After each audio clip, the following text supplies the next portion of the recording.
বিসমিল্লাহির রহমানির রহিম। আপনারা দেখতে পাচ্ছেন গরম জিলাপি কীভাবে বানায়। এই দেখেন টাটকা জিলাপি বানাচ্ছে, দেখেন এই যে অসাধারণ জিলাপি বানাচ্ছে দেখেন। আপনারা যারা জিলাপি খেতে ইচ্ছুক রসম ভাই দোকানে চলে আসেন। এই যে গরম জিলাপি,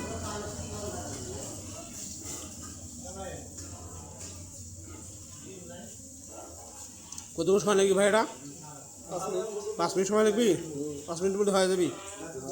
হ্যাঁ, এটা কিসের এটা এখন চিনি না? সাদা হচ্ছে এখন চিনি মাখবেন না গুড়ের মাখবেন? গুড়ের হবে না? হ্যাঁ, অসাধারণ। এই যে হালাইকার ভাই, এই যে হালাইকার ভাই যেখানে দেখো, এই যে যারা জিলিপি খাবেন এই যে ভাই তো জিলিপি বানিয়ে আসবেন। আর অসময় তোমার দেখেন অসাধারণ।